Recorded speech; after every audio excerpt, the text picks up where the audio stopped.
Welcome back. Lahore रंग Eid special transmission में ये मीठी ईद की मीठी मीठी खुशियाँ जिनकी सेलिब्रेशन हमारे मुअज़्ज़ज़ जो नाज़रीन हैं उनके साथ जारी है।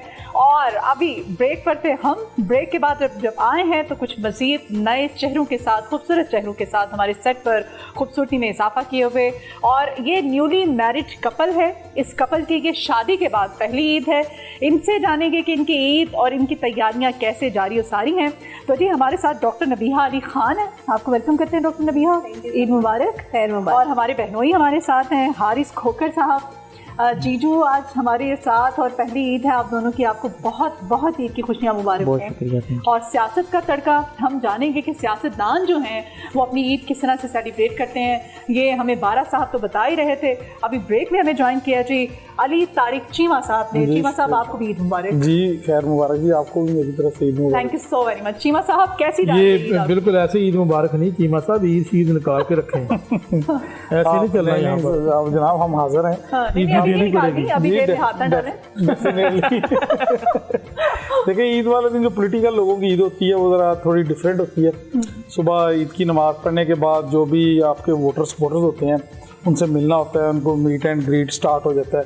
देखें ये जो वोटर सपोर्टर होते हैं ये किसी भी पॉलिटिकल पार्टी का सासा होते हैं और जितने भी हल्के के लोग होते हैं वो ये उम्मीद लगाए होते हैं कि जो हमारा कैंडिडेट है चाहे वो पीपी का हो या एनए का हो वो उनको मिले, उनको ईद की मुबारक दे। और वो खुद भी, अगर मैं समझता हूँ कि जब हम लोगों से मिलते हैं तो जो उनके चेहरे पे खुशियाँ होती हैं उस वक्त और वो जो कॉन्फिडेंस फील करते हैं कि भाई कम से कम जिस पॉलिटिकल पार्टी से वो रिलेटेड हैं और जिस कैंडिडेट जो उनकी नुमाइंदगी करता है असम्बली में वो उनसे स्पेशल मिलने हैं, तो मेरा ख्याल उनकी सबसे उस दिन की खुशी ये होती है जो उनके चेहरे से एक्सप्रेस हो रही है। और मैं भी ये समझता हूँ कि जब हम भी उनसे मिलते हैं, देखिए ईद एक बड़ा पर्सनल सा मैटर होता है।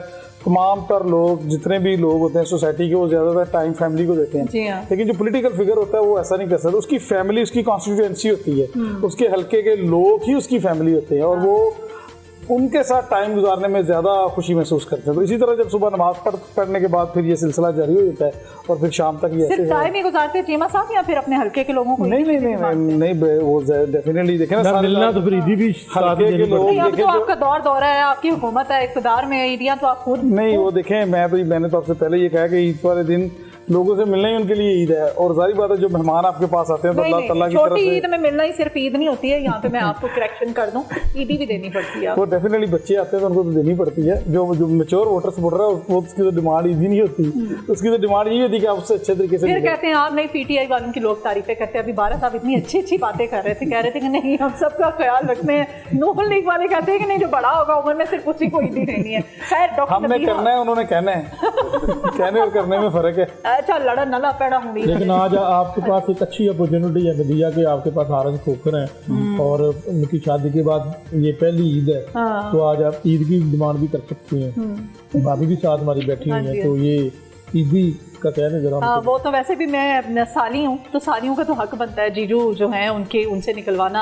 शादी में नहीं बुलाया था और बात है, लेकिन मैं अब मौका है तो मैं हाथ से जाने तो नहीं दूंगी। आपके साथ जो होस्ट बैठे हुए हैं मैं अभी प्रोग्राम में लाइव दिखा सकता हूँ कि मैंने मियां नवीद साहब को इनवाइट किया था। अच्छा जी, मैं तो मेकअप रूम में मैं नहीं आ सका, बात हुई है और वो कह रहे थे कि मुझे पेनल्टी डाल दो। गोल ना करें, मैं अपनी बात कर रही हूँ, मैं मियां साहब की बात नहीं कर रही। मैं ये कह रही हूँ कि सालियों का तो हक होता है वैसे। जी जी बिल्कुल नहीं होता। नहीं जी जी जी जी जी बड़ी फीकी सी निकाली है आपने, थोड़ा खुल के बोले जी जी जी जी। वैसे मेरा ख्याल है कि हारिस खोकर आपको एक आधा बीमा और रखना पड़ेगा जितने लोग हैं। अल्लाह खैर हाँ, मैंने वो एक पोस्ट लगाई है उसमें जो है वो बाकायदा उसमें लिखा है क्योंकि काफ़ी लोग मिस हो गए थे और उसमें हम प्लान कर रहे हैं। ये आपके वाला बिल्कुल ठीक बात की है आपने। इसमें भी 1000 से प्लस लोग थे लेकिन फिर भी मिस हो गए। इनको लोग इनके साथ प्यार करते हैं, इतने लोग जानते हैं तो फिर जाहिर हर बंदा कहता है कि जी हमें नहीं बुलाया, तो जाहिर हर एक बुलाया भी नहीं जा सकता, तो फिर ऐसे ही हो सकता है। अपने ये जो शादी का हमारा सारा सिलसिला था मेहंदी पे और वलीमे पे, तो हमने शलीमा था वो मतलब बारात और वलीमा इकट्ठा था तो उसको शलीमा कहते हैं। तो वो शलीमा का जो हमारा फंक्शन था उसमें हमने 500 लोगों की गैदरिंग की थी, लेकिन 1000 से ज्यादा लोग जो है वो आए थे। लेकिन उसके बावजूद भी हमारी मीडिया फैमिली और कुछ तो हो बगैर बुलाए भी आ गए थे, हमें पता लगा था। लेकिन हमें आइडिया था कि ये 1000+ होंगे, क्योंकि हमने कोई ऐसी जो है, ये भी तो आपकी फैन फॉलोइंग है ना, लोग आपसे मोहब्बत करते हैं, आपकी खुशियों में शरीक होने के लिए आगे। हमें हर चीज को उसका पॉजिटिव जो एक होता है ना पहलू, वो भी देखना चाहिए। वो असल में हमारी एक तंजीम भी है, यंग मीडिया जर्नलिस्ट एसोसिएशन, मियां नबील साहब जानते हैं, उसमें 2000 से प्लस यंग जर्नलिस्ट हैं। वो फाल है पूरे पाकिस्तान में, जिले लेवल पे उसकी बॉडीज हैं, चैप्टर्स बने हुए हैं, बिल्कुल वैसे ही मॉडल है जैसे यंग डॉक्टर एसोसिएशन है। तो उसमें भी जैसे वो सियासी लोग बैठे हैं, उनको पता है कि सियासी बंदे ने गमी में भी जाना है, खुशी में भी जाना है, वो मिस नहीं कर सकता। तो इसी तरह हम किसी एक बंदे को भी मिस नहीं कर सकते अपने कम्युनिटी के। तो ये तो खुद नहीं आए, लेकिन अगर किसी को मिस कर दें तो फिर वो सीधा सीधा लाम है, अच्छा, गिला है, शिकवा है। अब ईद की तरफ आते हैं ना, शादी की तो बहुत बातें होगी। शादी के बाद ये आप दोनों की पहली ईद है एक साथ, और ये छोटी ईद तो इसकी खुशियाँ ही बड़ी मज़े की होती हैं, मीठी ईद होती है ये। तो डॉक्टर नबीहा, ये जोड़ा कितने का लेके दिया है इन्होंने, भाई ने क्या मतलब क्या तैयारी करवाई है ईद की? देख लें आप, मेरा ख्याल है ये यूनिक कलर है, बहुत ज़बरदस्त और डिफरेंट है। तो मैंने इसीलिए जो है मैंने कहा कि कुछ डिफरेंट होना चाहिए। पसंद मेरी ही है और इनकी भी पसंद है, और कलर कॉम्बिनेशंस वगैरह सारा ये सिलेक्ट करते हैं। इनको काफ़ी अच्छी कहते हैं ना कि ड्रेसिंग सेंस तो है ही, और भी चीज़ों के बारे में ज्वेलरी सेंस भी है, और आपने उसके साथ जो मैचिंग क्या करना है, आपने शूज़ कौन से पहनने हैं, ईच एंड एवरीथिंग, बैग कौन सा होना चाहिए, सारा प्रॉपर जो है वो मेरी हेल्प करते हैं इस चीज़ में। वो चाह रही हैं कि आपके ये करोड़ों का है। नहीं, ये करोड़ों का नहीं। अच्छा, अब ये ना कह देना कि ये सारा सोने का बना हुआ। हाँ, ये सारा सोने की। हाँ, वो शादी पे काफी मीम्स बन रही ना कि मैंने जो गोल्ड का सेट करना हुआ है वो सारा है ना, तो उस पे काफी लोगों ने मीम्स बनाई थी, काफी ट्रोलिंग की थी। खैर, लेकिन ईदी कितनी मिली है आपको हारिस भाई से? ईदी वैसे मैं जितनी भी चाहूँ ईदी ले सकती हूँ ना। दी कितनी है? बस आप ये समझ लें कि जितनी मैंने मांगी थी उतनी बन गई है। मिल गई? हाँ। तो कैसा जा रहा है एक्सपीरियंस? इनकी फैमिली में आपकी पहली ईद है, बच्चे, उनको ईदी देना, भाभी होना, रिश्ते फिर आपके बढ़ जाते हैं ना? बढ़ जाते हैं। आप चची भी बन जाती हैं, आप ताई मम्मा भी बन जाती हैं, आप और भी बहुत सारे रिलेशनशिप्स में वहाँ पे जिम्मेदारियाँ आयद हो जाती हैं। Exactly. कैसा फील हो रहा है? अच्छा फील हो रहा है, बहुत अच्छा फील हो रहा है। और जब आप ज़्यादा जिम्मेदार हो जाते हैं तो फिर और अच्छा फील होता है। और फिर बहुत सारी चीज़ें कुछ न्यू भी होती हैं। जाहिर है बच्चों की तो ईद होती है और बच्चों को ईदी देनी है आपने। सारे बच्चे जब लाइन बना के आपकी तरफ ही देख रहे होते हैं कि अब यहाँ से ईदी निकलेगी, चाचू से तो ईदी मिलेगी लेकिन चाची से भी मिलेगी।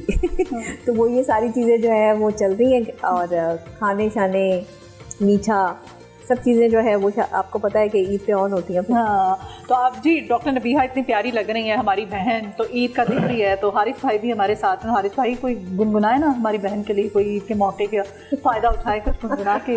मेरे से तो आप तकरीर करवा सकती हैं यहाँ पे अगर करवाना चाहें, लेकिन आवाज़ इनकी अच्छी है। अच्छा। हाँ जी, इन्होंने अभी वो एक टिकटॉक पे गाया था, वही आप सुना दें। चले डॉक्टर नबीहा हो जाए यार। मुझे इस तरह से गाने नहीं आते, मैं तो सिंगर नहीं हूँ ऐसे। नहीं, कुछ भी गुनगुना दें। आप क्यों नाजरीन पर बोझ डाल रही हैं? नहीं नाजरीन बल्कि सुनना चाहते हैं कुछ, हम नाजरीन आपको सुनना चाहते हैं। हाँ कुछ वैसे ही मैं तो अक्सर औकात जो है वो कभी जैसे रिकॉर्डिंग पर होती हूँ तो उसके बाद जो है वो थोड़ा सा ऐसे ही गुनगुना लेती हूँ। हाँ, वो मेरी कोई आवाज़ इतनी अच्छी चले हम आपका साथ देते हैं। आप नहीं, ऐसे मुझे अब अचानक से तो कोई गाना नहीं याद आ रहा।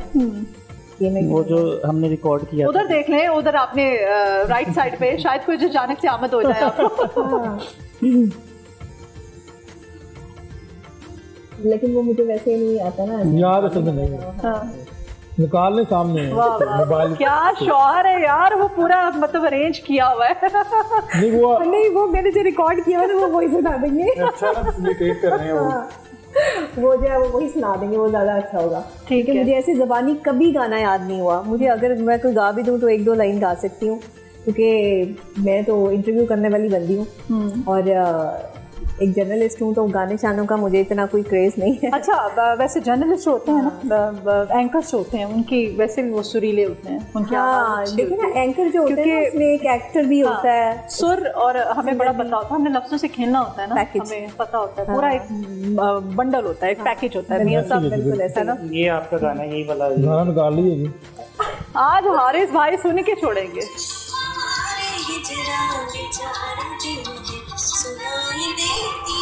हाँ, बस यही सुन लें। नहीं, आपकी बात में सुनना है, उधर आपकी बात इतनी कम आ रही है, हमारे नाज़रीन को ये बात सुनी नहीं जाएगी।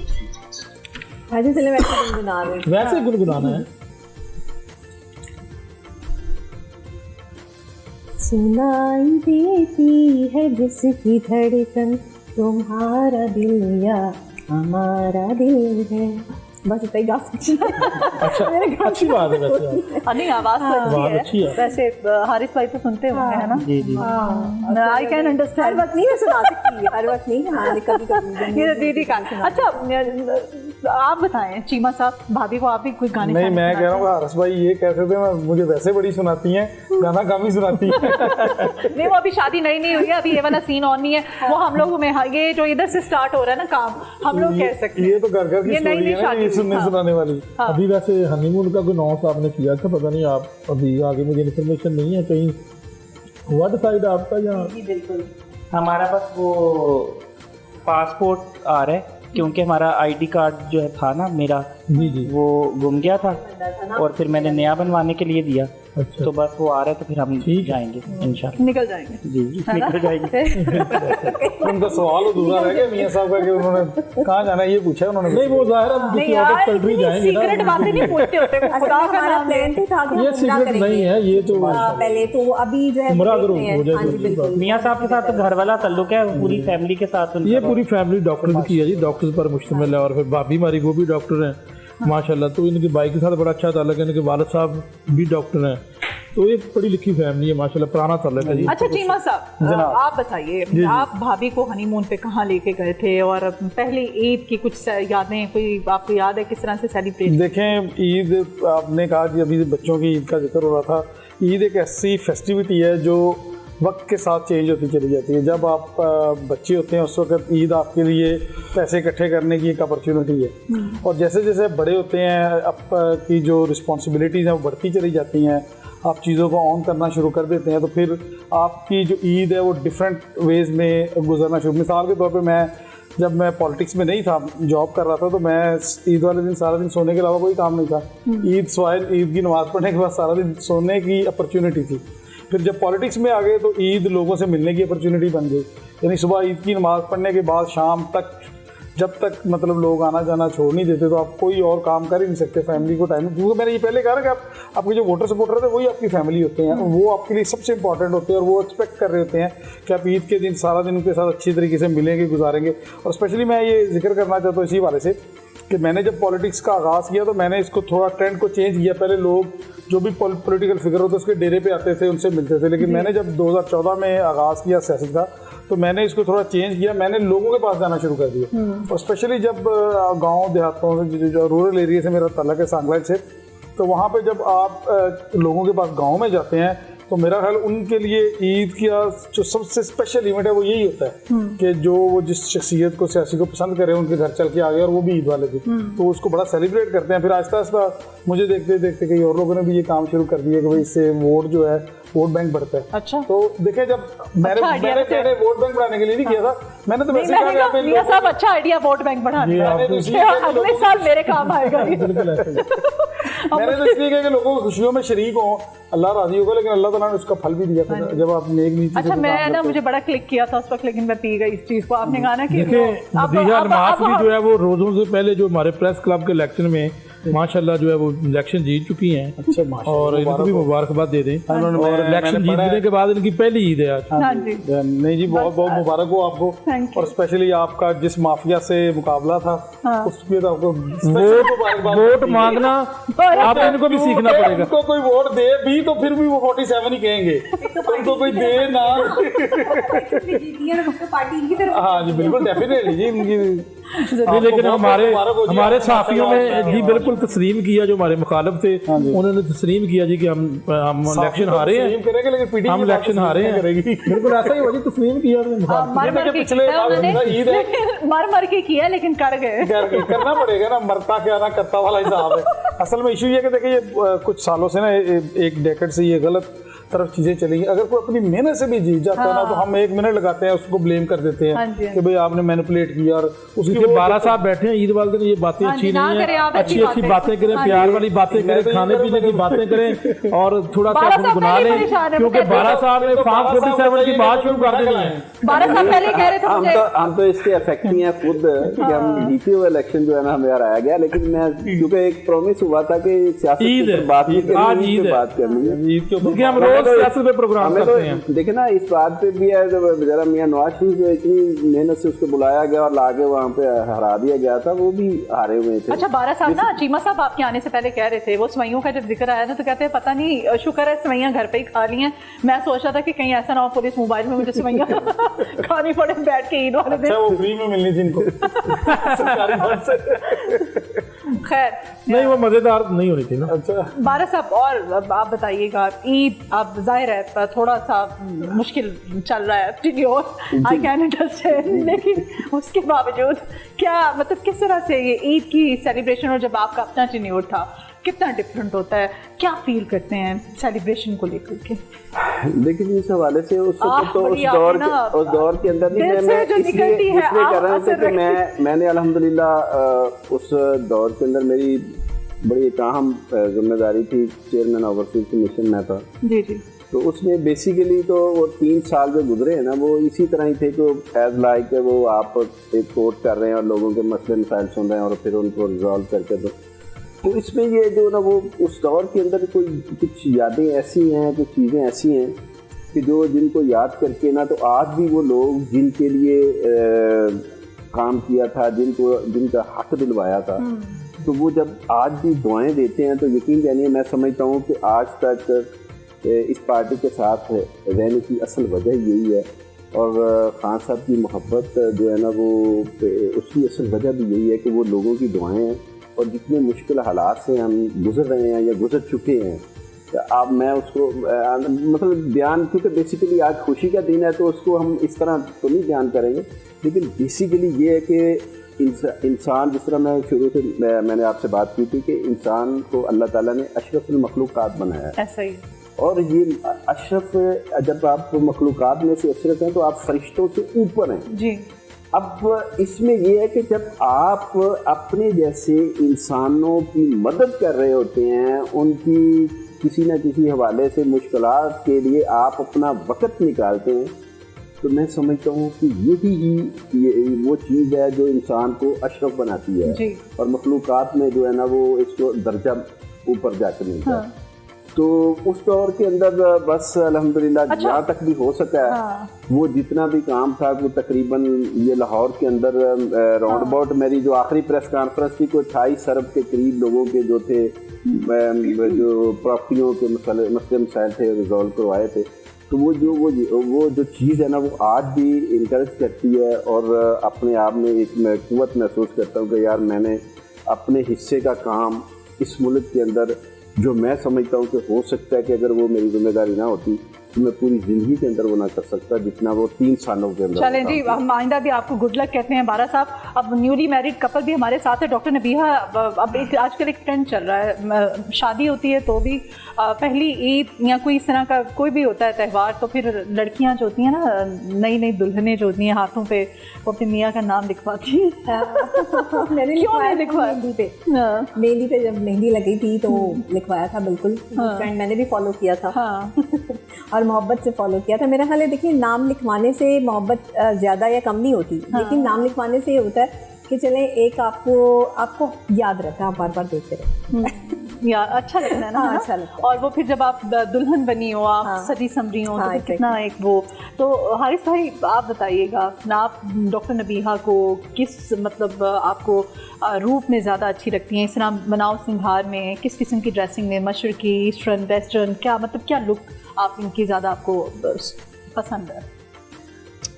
मुझे ज़्यादा पाकिस्तानी लिबास पसंद है और जो इन्होंने पहना हुआ है, तो लेकिन अब क्योंकि मीडिया फील्ड से वाबस्ता है तो फिर कभी कभार जो है वेस्टर्न पेंट कोट भी पहनना पड़ता है। तो वो क्योंकि हम एक फील्ड से हैं, हमें पता है कि इस फील्ड की, ये जैसे एक डॉक्टर है उसको वाइट कोट पहनना है, सर्जिकल ड्रेस पहनना ही पहनना है क्योंकि सर्जरी करनी है, उसने एक वकील है उसको भी पहनना ही पहनना है, उसका यूनिफॉर्म है। तो इसी तरह मीडिया में जो है वो अपने काम में जब जाती हैं तो वो ये ड्रेसिंग भी करती हैं, वेस्टर्न भी करती हैं, लेकिन मुझे ज़्यादा ये पसंद है। और शादी के बाद मैंने ज़्यादातर कमीज शलवार पहननी शुरू की है। अच्छा। हाँ, मतलब मैंने वेस्टर्न ड्रेसिंग काफ़ी हद तक कम कर दी है, काफ़ी हद तक है, काफ़ी कम कर दी है।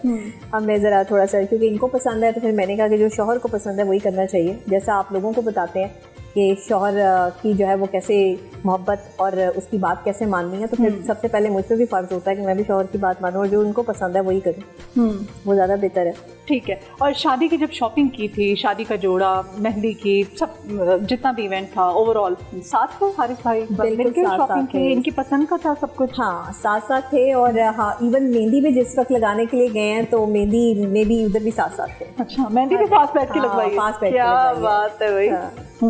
तो ये आपकी मुलाकात, आपकी कैसे एक दूसरे को मिले, इंट्रैक्शन हुआ एक दूसरे से, फिर वो मोहब्बतें, वो कुर्बतें, पता नहीं ना चलता कि वो कनेक्शन जो होता है वो किस वक्त मोहब्बत में बदल जाता है ना? दोस्ती होती है, ताल्लुक होता है, हम डेली एक बंदे को मिलते हैं, लेकिन एक ऐसा सर्टन टाइम आता है कि वो जो होता है ना ताल्लुक, वो इश्क, प्यार, मोहब्बत में बदल जाता है। ये कब स्टार्ट हुआ आप दोनों के बीच में? तंजीम तो जो प्रोफेशनली हम चल रहे थे वो हमने यंग मीडिया जर्नलिस्ट एसोसिएशन बनाई थी, वो उसकी बुनियाद मैंने रखी थी 5 साल पहले। ये एक फर्स्ट आइडिया था, एज ए एंटरप्रेन्योर मैंने इसको सोचा और इसको इम्प्लीमेंट करके एग्जीक्यूट किया। इस पे बड़ी मेहनत की हमने, दिन रात की, और बड़ा काम किया, लीगल असिस्टेंस दी, मेडिकल एडवाइजरी प्रोवाइड की यंगस्टर्स को, जो रास्ते उनके लिए मुश्किल थे वो आसान किए, और बाकी आसानियाँ बांटी, खैर बांटी लोगों के लिए। बड़े लोगों ने ग्रो किया क्योंकि उनको हमने सपोर्ट किया। हाँ। हर यंगस्टर की या नौजवान की ख्वाहिश होती है कि बड़े पॉलिटिशियन का इंटरव्यू करे, सेलिब्रिटी के साथ बैठे, बड़े टाइकून का इंटरव्यू करे, तो वो उनको स्पेस नहीं मिलती। उनको अवेयरनेस दी, उनको मोटिवेट किया और उनके अंदर कॉन्फिडेंस पैदा किया। सबसे बड़ी बात है कि उनके अंदर जो इन्फेरिटी कॉम्प्लेक्शन था, एहसास कमतरी, उसको कम किया। उनके अंदर जब कॉन्फिडेंस आया तो उन्होंने फिर कुछ भी नहीं सोचा, और बहुत से ऐसे लोग हैं जो हमारे साथ जुड़े और आज अल्हम्दुलिल्लाह वो एक सेलिब्रिटी हैं, एक ब्रांड हैं, और उनको देख के खुशी होती है कि उनको समझाया, उनको डायरेक्शन बताई, और हमारा वहीं पे मुलाकात हुई। ये भी उस तंजीम में शामिल हुई और इसको हम यंग मीडिया एसोसिएशन को लेके चलते रहे। और उसके बाद फिर इनके कोई इश्यूज़ थे, उसमें मैंने इनको काफ़ी सपोर्ट किया लीगली। इनके कुछ लोग नेगेटिविटी कर रहे थे और वो यानी कि डेफामेशन ये वो, और उसमें जो है वो फिर मैंने उनको इस तरीके से, यानी कि जैसे एक होता है कि कुछ लोग जब आप पे मुश्किल वक्त आता है ना तो वो आपसे अलहदा हो जाते हैं। तो चाहे कितना भी बड़ा माफिया हो, ताकतवर, कोई टाइकून हो या कोई बदमाश हो, उससे भी पंगा पड़ा है तो मैं साथ रहा हूँ। जबरदस्त। मैंने कहा कि देखी जाएगी मोहब्बत, ये कनेक्शन, ताल्लुक जो है मोहब्बत में बदलने का। अच्छा, मैं बड़ी सख्त सी बंदी हूँ, मर्दों के साथ इतना इंट्रैक्शन नहीं, और मर्द मुझे बहुत जल्दी पसंद भी नहीं आते थे, और मैं मर्दों के बारे में बहुत बहुत जो है वो सोच समझ के फैसला करने वाली बंदी हूँ। मीडिया की फील्ड में मेरा कोई 15 साल का एक्सपीरियंस है, और कोई एक बंदा भी ये क्लेम नहीं कर सकता कि मेरी किसी से दोस्ती भी रही हो या सलाम दुआ भी उस तरीके से रही हो। बड़े अच्छे तरीके से भाईबंदी के साथ जो है वो हमने अपना जो है टाइम गुजारा। और लेकिन ये है कि इनके मामले में, क्योंकि 5 साल का अर्सा हम साथ रहे, मैंने 5 साल मुसलसल मुतवातर जो है वो इनको ऑब्जर्व किया कि क्या वाकई ही ये मेरे शौहर जो है वो, अगर ये मेरे शौहर हो तो क्या इज़ इट पॉसिबल। लेकिन ये मैंने नहीं सोचा था कि मैंने इनसे शादी ही करनी है, ना इन्होंने सोचा था। बट ये शायद अल्लाह की तरफ से भी था, और दूसरे मेरे मुश्किल वक्त में जब ये हमेशा मेरे साथ खड़े हुए और इन्होंने मेरा हौसला जो है वो बुलंद किया कि मैं खड़ा हूँ, पीछे लड़ जाओ, कोई टेंशन नहीं है, मैं देख लूँगा। तो मैं कहती थी कि ये किस तरह, मुझसे नहीं होगा। मैंने होगा, आप करेंगी, क्यों नहीं होगा। तो वो फिर मुझे लगा कि नहीं, मेरे पंगे इतने हैं, मेरे मामलात इतने हैं, लोग मेरे दुश्मन इतने हैं कि मुझे संभालने वाला शायद इतना ही मजबूत आदमी मुझे चाहिए कि जो मेरे साथ खड़े होकर जो मुझे सपोर्ट करे और मुझे कहे कि ठीक है, लड़ जाओ, मैं देख लूँगा। तो वो चीज़ मैंने हारिस में देखी। और ये इतना प्यारा एक ताल्लुक होता है ना, जब आपकी बैक पे कोई मर्द खड़ा हो, एग्जैक्टली, बड़ी पावर होती है बाप की शक्ल में हो, बेटे हमेशा की, किसी दोस्त की शक्ल में हो, चाहे शौहर की शक्ल में, बहुत बड़ी पावर है वो आपकी सबसे बड़ी। मैं औरतों को यही समझाती हूँ कि मर्द आपके भाई के रूप में है, आपके शौहर के रूप में है, आपके जो है वो बाप के रूप में है। ये बहुत बड़ा शेल्टर है आपके पास। आप जो है बहुत सारे काम होते हैं औरतें नहीं कर सकती। 10 किलो की बोरी तो हम उठा नहीं सकते, वो उठाने के लिए भी किसी भाई को या जो है वो हस्बैंड को ही कहेंगे कि ये उठा के जो है वो ये अंदर ले आओ। तो मैं ये जब देखती थी ना, और मैंने अपनी ज़िंदगी में ये सब चीज़ें फील की, क्योंकि मेरी ज़िंदगी में मैं बहुत छोटी थी जब मेरे फादर की डेथ हो गई, बड़ा भाई मेरा कोई नहीं था, और मैंने अकेले जो है वो मर्द बन के भी और औरत बन के भी जो है वो दुनिया से मुकाबला भी किया, सर्वाइव भी किया।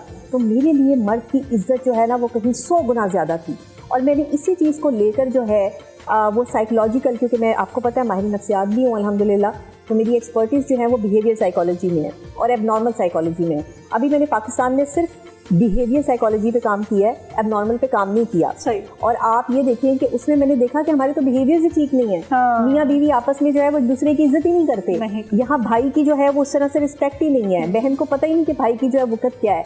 एक बाप अगर आपके घर में है तो बाप ने मना कर दिया है कि दुपट्टा लेके बाहर जाओगी, इसके सामने नहीं आना, ये नहीं करना, वो नहीं करना, तो बाप के ही खिलाफ जो है वो औरतें खड़ी हो गई, शौहर के खिलाफ खड़ी हो गई।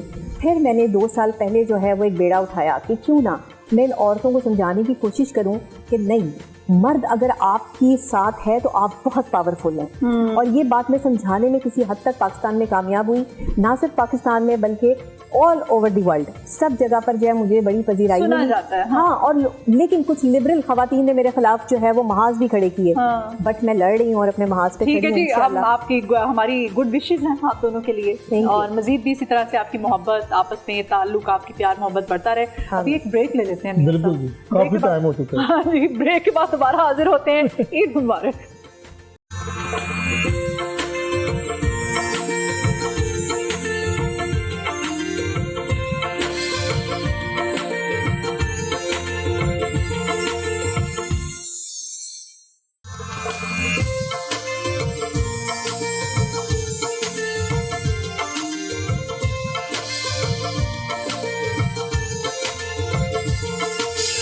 नाज़रीन, ईद की खुशियाँ लाहौर रंग के संग, और आज भरपूर तरीके से यकीनी तौर पर लाहौरिये ईद मना रहे होंगे और अपनों से मिल रहे होंगे और ईद की खुशियों के मौका पर अच्छे अच्छे खाने भी खा रहे होंगे। ऐसे ही ईद के मौका पर हारिस खोखर भी हमारे साथ मौजूद हैं।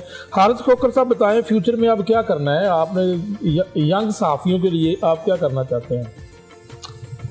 मियाँ साहब, मैं चाहता हूँ कि इनको जो है वो एक, जैसे इनकी हमने पहचान करवाई है डिजिटल मीडिया की, जैसे कि इनोवेशन आई दुनिया में, नोकिया फ़ोन चेंज हुआ और अब किसी के हाथ में नोकिया नहीं होता। एक ज़माना था कि कबूतर के ज़रिए पैगाम भेजा जाता था, फिर जो है उसके बाद इनोवेशन आई, अखबार आया, इलेक्ट्रॉनिक आया, डिजिटल आया। डिजिटल की इम्पोर्टेंस को भी जो है अब दुनिया समझने लग गई है, वरना हमेशा हर बंदा अपने आप को सुपीरियर समझता था जो पहले से बैठा होता था, कि जैसे कि प्रिंट वाले कहते थे कि जी हम ही साफ़ हैं, इलेक्ट्रॉनिक वाले नहीं। फिर इलेक्ट्रॉनिक वालों ने मनवाया, इलेक्ट्रॉनिक वाले फिर कहते थे डिजिटल वाले नहीं। लेकिन हमने इलेक्ट्रॉनिक वालों को, प्रिंट वालों को, डिजिटल वालों को बैठा के बताया कि तीनों प्लेटफॉर्म अपनी अपनी जगह जो है वो इम्पोर्टेंट हैं। वो अगर कोई बंदा बोलना जानता है तो वो बोलकर भी जो है वो पैगाम दे सकता है, ये भी एक सहाफ़त है। अगर कोई बंदा लिखारी है तो वो लिख कर कॉलम जो है वो पाकिस्तान में जो भी लूप होल्स हैं, जो करप्शन हो रही है, उसके बारे में लिख के जो है वो आगाही कर सकता है और उसमें पाकिस्तान में जो है वो बेहतरी आ सकती है। इसी तरह जो है वो आप अब जदीद दौर है, तो मैं आगे चाहता हूँ कि नौजवानों के लिए जो है वो एक प्लेटफॉर्म होना चाहिए, डिजिटल मीडिया क्लब, जहाँ पर ये बना रहे हैं क्लब आप?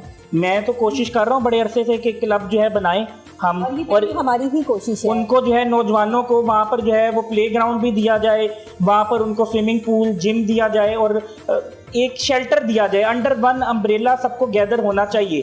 ये हमारी कम्युनिटी है और डिजिटल इस वक्त की ज़रूरत है।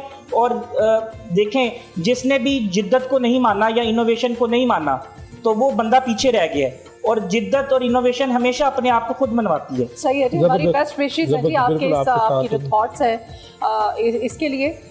ईद है, ईद का पुरमसरत मौका है, तो ईद की हम मज़ीद बात करते हैं। हारिस, आप बचपन में जो ईद मनाते थे, अभी जो आपकी ईद सेलिब्रेशन है, पहली ईद है शादी के बाद, भाभी को आपने, बहन भी है हमारी, भाभी भी है, कितनी ईदी भी, और क्या फ़र्क देखते हैं हमारे बचपन की जो ईद थी और अभी की जो ईद है इसमें? वैसे ये दूसरी मरतबा पूछ लिया नहीं, पहले से पूछा। अच्छा सवाल किया आपने।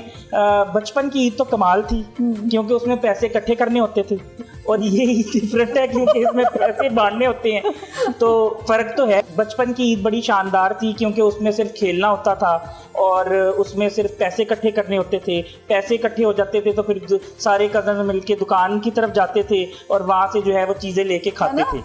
तो ये ईद होती थी बड़ी मजे की। उसके बाद जू जाना होता था या कहीं जो है वो जॉयलैंड जाना होता था, ये ईद होती थी। कज़न सारे ईदी इकट्ठी करके, पहले तो हमारा कॉम्पिटिशन होता था किसकी ईदी की। हारिस खोखर, इसके ऊपर मेरी ओपिनियन अलग है।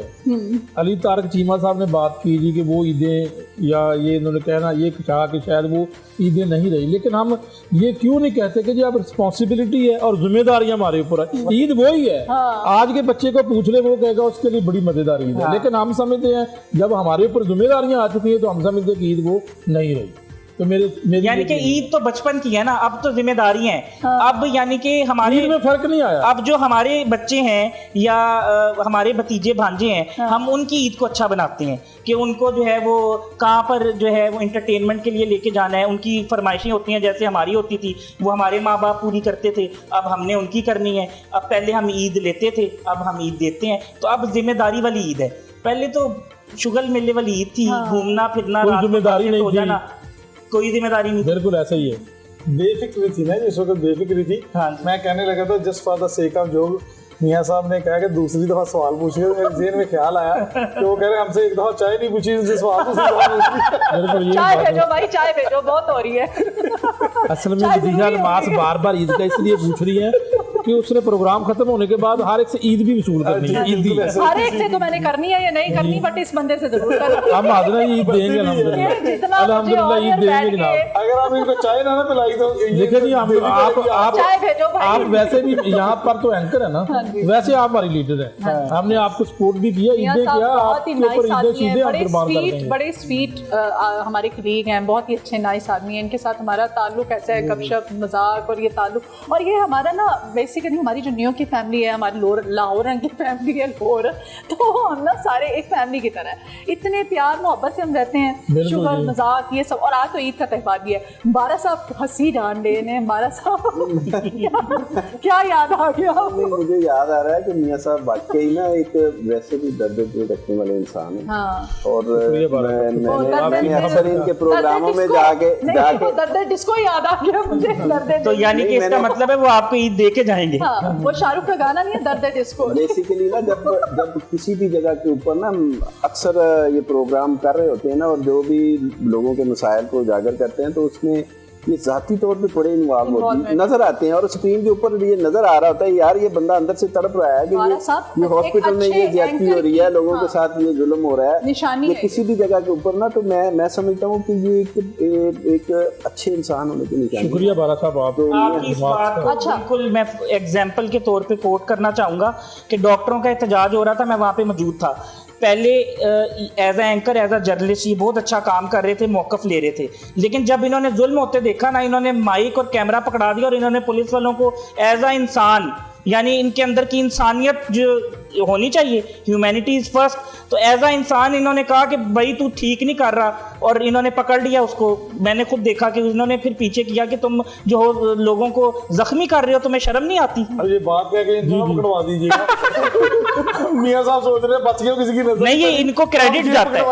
चीमा साहब ये बहुत अच्छे चीमा साहब दोस्त भी हैं, जी यारों के यार हैं, जिसके ये यार हैं ना, ये जिसके यार हैं, देखिए हम भी लोगों को देखते हैं, और हमारे अंदर भी ये अल्लाह ने क्वालिटीज दी हैं कि इनके अंदर भी ये है कि इनके जो दोस्त का दुश्मन है ना, ये उसके साथ नहीं बैठेंगे। नहीं, मेरा तो इनके साथ कई सालों से एक्सपीरियंस है कि ये प्रोग्राम भी कर रहे होते हैं, तो उसमें ये बड़ी तैयारी के साथ और बड़ी चीजें नॉलेज, और वो बेसिकली जिस चीजों को ना, तो ये एक अच्छे साथी है। चीमा साहब मुझे लगता है करें पिछले 2.5 घंटे से अच्छा ये सारी बातें करने का असल मकसद ये है, ये पिछले 2.5 घंटे मेरे ये दो यहाँ पर सियासतदान बैठे हैं, ईद बुलाए बैठे हैं। मेरी भी बात सुन लें जनाब, आप बड़ी एंकर है मुझे पता है, मैं एक छोटा सा अदना सा एंकर हूँ, लेकिन यहाँ पे ये 2 गेस्ट बैठे हैं आपके इस ईद शो में। इनसे पूछ लें कि मेरे प्रोग्राम में न्यूज नाइट में इनको बराबर का टाइम नहीं मिलता। जी बिल्कुल बता देंगे, कभी इनको नाराज करके भेजा, हर एक का मौका पूरा सुनते हैं और टाइम पूरा देते हैं। तो हमारी तो ये एक इस बात की मैं तायीद करूंगा। बेसिकली ये आज जो दौर जा रहा है, और अक्सर एंकर को जब हम देखते हैं ना, तो वो कोशिश करते हैं कि हुकूमती जो है ना वो जानबदारी को ना वो बड़ा वो रखते हैं, और उससे अब बेसिकली नाम नहीं लेना, लेकिन हमने देखा है कि इसी चैनल के अंदर और इसी एरिया से लोग निकल के ना तो उन्होंने बड़ी मराहत और फायदे हासिल चले जी ईद पे आ जाएं प्लीज, बात बहुत दूसरी तरफ ले गए, क्यों सानू नौकरी चुकना। अच्छा जी, तो आप बताएं ईद की मीठा क्या बनाया आपने, मीठा क्या बनाया आज हारिस भाई के लिए? अच्छा, मैं शीर खुरमा अच्छा बनाती हूँ, वही बनाया। इसके अलावा और कोई मीठा ज़्यादा तो मुझे बनाना नहीं आता, बस शीर खुरमा ही बनाना आता है, वही बना लिया। और शीर खुरमा जो है हमारी वो ट्रेडिशन भी है, हाँ, ईद के लिए स्पेशल। यार बात मैंने जिंदगी में नहीं शीर खुरमा खाया। चलें फिर आपको चाय पिलाएं, आपको घर दावत देते हैं, फिर आप आए शीर खुरमा खाएं। चाय भेजो भाई, चाय। मैं यही कह सकती हूँ। ये फीकी ईद जा रही है, आप अपने प्रोड्यूसर को बता दें, तो खाएंगे तो पता चलेगा कि अच्छा होता है। अच्छा जी, फरमाइश आई है डॉक्टर नबीहा कि शीर खुरमा की रेसिपी हमें बता दें, आप कैसे बनाती हैं? चलो खुरमा की रेसिपी बता दें। अच्छा जी, सेवइयों से बनाते हैं, चीनी से बनाते हैं, दूध से बनाते हैं। सबसे पहले वैसे मैं जो है वो दूध को अच्छे तरीके से जो है बॉईल करती हूँ और उसको अच्छे तरीके से जो है वो पकने के लिए जो है वो चूल्हे पे छोड़ देती हूँ। फिर उसके अंदर मैं अच्छी सी चीनी डालती हूँ, यानी कि हस्ब जायका, जो ज़्यादा चीनी मैं पसंद नहीं करती, चीनी अवॉइड ही ज़्यादा जो है वो करती हूँ। तो लेकिन शीर खुरमे में क्योंकि चीनी डलती है तो फिर चीनी डाल के उसके अंदर सेवइयों को बहुत ही बारीक जो है तरीके से उसको जो है वो मैश करके उसके बाद उसमें जो है शामिल करती हूँ। फिर बादाम, पिस्ता, जो भी आप डालना चाहें, किशमिश, वो सारी चीज़ें जो है वो उसके अंदर मिक्स करके उसको अच्छी तरीके से जो है वो पकाती हूँ। अब वो पकना इतना होता है कि वो थोड़ा गाढ़ा हो जाए, और जैसे ही वो थोड़ा गाढ़ा हो जाता है, उसकी एक अच्छी सी जो है वो शक्ल निकल आती है, तो फिर मैं उसको, अच्छा मैं उसमें ऑयल इस्तेमाल नहीं करती, अक्सर लोग शीर खुरमे में ऑयल भी डालते हैं या देसी घी डालते हैं, वो मैं इस्तेमाल नहीं करती। वो जो लोग पसंद करते हैं वो डाल सकते हैं। उसके बाद फिर मैं उसको निकाल के उसकी अच्छी सी गार्निशिंग करके, मेरे नज़दीक खाने की जो प्रेजेंटेशन है वो बहुत अहमियत रखती है। खाना अच्छा बना भी होना चाहिए और साथ में उसकी जो प्रेजेंटेशन है वो बहुत आला होनी चाहिए। क्या बात है, मोहब्बत ऑटोमेटिक दिल करेगा। एग्जैक्टली, बिल्कुल, क्योंकि आपकी अक्सर औकात ऐसा होता है कि खाना चले थोड़ी बहुत कोई कमी बेशी रह भी जाती है, नमक कम रह जाता है या मिर्च कम रह जाती है, लेकिन प्रेजेंटेशन अगर अच्छी हो ना खाने की, तो वाकई आप जो है वो चाहे ना भी दिल कर रहा हो फिर भी खा लेते हैं। तो इस वजह से मुझे प्रेजेंटेशन की बड़ी फिक्र होती है। इर्द गिर्द के माहौल की प्रेजेंटेशन मैं बहुत ज़्यादा ख्याल रखती हूँ, और ये छोटी छोटी चीज़ें हैं जो मेरी लाइफ में बड़ी इंपॉर्टेंट है। कितना मतलब आप सेटिस्फाइड हैं कि ऐसे अगर मैं देखूं वर्किंग वुमेन तो नबीहा जो है वो अपना ज़ाहिर है और सब जानते हैं इनको, इनकी अपनी एक पहचान रखती हैं। बीवी के तौर पे जो घर की जिम्मेदारियां होती हैं वो किस तरह से फुलफिल कर रहे हैं? मैं कहूँगा 10/10 मल्टीटास्कर हैं, अपने बाकी वो काम भी करती हैं, घर के काम भी करती हैं और सब कुछ मैनेज करना जानती हैं। ख़ास किस्म का एक मेरा जो है वो माहौल है कि मुझे जब गुस्सा आता है तो मैं खामोश हो जाती हूँ, मैं उसमें बात नहीं करती। ये बहुत मुश्किल काम है जी, ये बहुत खामोश होना जी, ये बहुत मुश्किल काम है और औरत के लिए बहुत मुश्किल काम है। लेकिन जो औरत ये कर गई ना, उसका घर बस जाएगा। और मैं हमेशा यही कहती हूँ कि मर्द का गुस्सा थोड़ी देर का होता है, कुछ वक्त का होता है, उसके बाद उसने नॉर्मल सिचुएशन में आ जाना होता है। उसके बाद वो भूल भी जाता है कि उसने आपको क्या क्या बुरी बातें कही, क्या क्या कहा। उस वक्त उसके गुस्से का जो एक स्पेल चल रहा होता है ना, बस वो 35 सेकंड अपने गुस्से को कंट्रोल करना है। फिर हम, मेरे माहिर नफ्सियात होने का क्या फ़ायदा अगर मैं अपने गुस्से को कंट्रोल ही ना कर पाऊँ। जब हम जो है वो एंगर मैनेजमेंट थेरेपी देते हैं तो उसमें हम यही सिखाते हैं कि ये 35 सेकंड जो है वो आपने अपने आप को कंट्रोल कर लेना है, और दैट फाइनल। और आज से 1400 साल पहले अगर आप चले जाएं तो हज़रत मोहम्मद सल्लल्लाहु अलैहि वसल्लम ने भी ये फरमाया कि अगर आप बैठे हैं तो खड़े हो जाएं, और अगर आप लेट जाएं या अपनी यानी जगह तब्दील कर लें और पानी पी लें। ये 35 सेकंड्स ही थे। आज साइंस ने प्रूव किया कि ये 35 सेकंड्स हैं, और हम इसे साइकोलॉजी में इस तरह देखते हैं। तो ये एंगर मैनेजमेंट थेरेपी जो होती है उसमें सबसे पहले आप अपने गुस्से को कंट्रोल करें, अपनी सिचुएशन को कंट्रोल करें। किसी का बुरा रवैया बर्दाश्त करना ही तो इंसानियत है। आप किसी के अच्छे रवैये के साथ तो उसके साथ ज़िंदगी गुजार लेते हैं, लेकिन बात तब है या आप बहादुर तब हैं जब आप किसी के बुरे रवैये के साथ ज़िंदगी गुजारें। मैं उस बंदे को या उस बंदी को मानती हूँ जिसका पार्टनर जो है वो उसको सपोर्ट करता हो, और मेरे पार्टनर मुझे अल्हम्दुलिल्लाह सपोर्ट करते हैं हर हाल में। अगर ये इनको वैसे तो मतलब कोई ऐसी बात हमारे होती नहीं है कि कोई गुस्सा है या कोई इस तरह की बात हो, लेकिन मैं उन्हें बात करने का पूरा मौका देती हूँ, पूरी बात सुनती हूँ। उसके बाद जब मैंने बात करनी होती है तो मैं तब करती हूँ जब मैं देखती हूँ कि हाँ अब मुझे ये बात करनी चाहिए।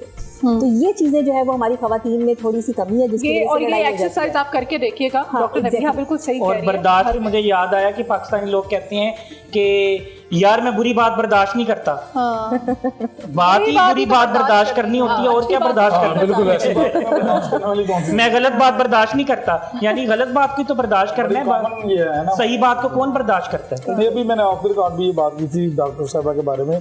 देखिए इन्होंने बहुत अच्छा काम किया है, एक डिफरेंट पर्सपेक्टिव से काम किया है, और जिस तरह इन्होंने, और ये ख़वातीन के लिए बेसिकली इन्होंने काम किया है, मर्दों को अहमियत को उजागर किया है, उसका अल्टीमेटली फ़ायदा फैमिलियों को अपनी ज़िंदगी अच्छे तरीके गुजारने में उनको सपोर्ट मिली है। देखिए आज घर घर में लोग इनको देखते हैं, और मैंने बहुत सारी फीमेल्स को देखा है इनको कोट करते हुए, और मैं समझता हूँ कि ये इन्होंने एज ए प्रोफेशनल तो जो काम किया है, अल्लाह ताला इनको इसका अजर भी ज़रूर देगा कि जो देखे जो लोग, अल्लाह ताला फसाद को पसंद नहीं करता, और अगर इनकी बात सुन के मियाँ बीवी में फसाद ख़त्म हो जाए तो इनको आप सोचें कितना अजर मिलता होगा। देखे ना, ये तो हमारा इस्लामी पॉइंट ऑफ व्यू से भी है कि मियाँ और बीवी के दरमियान फसाद सिर्फ शैतान देखना चाहता है। तो अगर ये लोगों को गाइड कर रही हैं और मर्द की अहमियत बता रही हैं और औरतों को सोचने का अंदाज बदल रही है, उसके ऊपर काम कर रही हैं, तो मैं ये समझता हूँ कि ये बहुत बड़ा काम है जिन्होंने किया है माशरे में, जिससे बहुत ज़्यादा माशरे में जो ये अदम बर्दाश्त था वो ख़त्म हुआ है, कम हुआ है, और हैंडलिंग बेहतर हुई है वीमेंस की टुवर्ड्स मैन।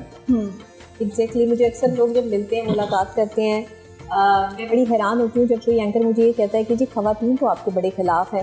ख़वातीन मेरे बिल्कुल भी खिलाफ नहीं है। ख़वातीन मुझसे बड़ा प्यार करती हैं, और वो ख़वातीन जो वाकई घर बसाना चाहती हैं, घर बसाना चाहती हैं, बिल्कुल वो बड़ा प्यार करती हैं। सिर्फ चंद एक देखिए ख़वातीन वो जो मर्द को समझ नहीं पा रही, मैं उनको भी बुरा नहीं कहूँगी, लेकिन वो क्योंकि समझ नहीं पा रही, अंडरस्टैंड नहीं कर पा रही, या फिर वो उनके माइंड में जो चल रहा है वो उस लेवल तक जो है वो सोचती हैं, और वो मर्द के लेवल तक आके सोच नहीं पा रही, जिसकी वजह से प्रॉब्लम आती है। तो इसमें समझदारी यही है कि इंसान उस वक्त को गुजार ले जो वक्त गुस्से का है। बस ईद वाले दिन बता दें कि वो ख़वातीन क्या करें। ईद वाले दिन ख़वातीन अच्छा तैयार हों, चूड़ियाँ पहनें, मेहंदी लगाएं, अपने शौहर का नाम भी लिखें, अपने शौहर से पूछें कि वो कैसी लग रही हैं। अगर तो वो तारीफ़ करते हैं तो बहुत अच्छी बात है, लेकिन हमारे यहाँ 80% मर्द जो हैं वो बीवी की तारीफ़ नहीं करते, दूसरों की बीवियों की तारीफ़ कर देते हैं। हाँ। तो वो ये बात बीवी को बुरी लग जाती है, अपने और बीवी दूसरे की अच्छी लगती है। लेकिन मैं ऐसी बीवी हूँ कि मेरे शौहर अगर किसी दूसरी औरत की, अवल तो ये तारीफ़ करने में थोड़े कंजूस हैं, किसी औरत की भी तारीफ़ नहीं करते, तो वो जब ये तारीफ़ कर देते हैं तो मैं इनका साथ देती हूँ कि हाँ वाकई आपने बिल्कुल सही तारीफ़ की है और ये अच्छी बात है। लेकिन बीवियाँ क्या करती हैं कि वो जेलस हो जाती हैं कि शौहर ने किसी और की तारीफ़ कर दी। तो ये ना करें, आप शौहर का साथ दें, और जो उसको पसंद है उसके मुताबिक जो है वो चलने की कोशिश करें। मैं ये नहीं कह रही कि गलत मामलात में साथ दें, हाँ। लेकिन अगर वो तारीफ कर रहे हैं तो तारीफ करने से कुछ नहीं होता। आपके कहने का मतलब है कि अपनी बीवी को घूरते हैं और दूसरों की बीवियों को ताड़ते हैं। हाँ। लगता है इन्होंने बिल काफी डिटेल से पढ़ लिया, बार बार घूरने का जिक्र कर रहे हैं भाई साहब। अभी एक ब्रेक ले लेते हैं जी, ब्रेक के बाद दोबारा हाजिर होते हैं। ये मीठी ईद की मीठी खुशियाँ आपके साथ शेयर करते रहेंगे, आप हमारे साथ ही रहिए। ईद मुबारक।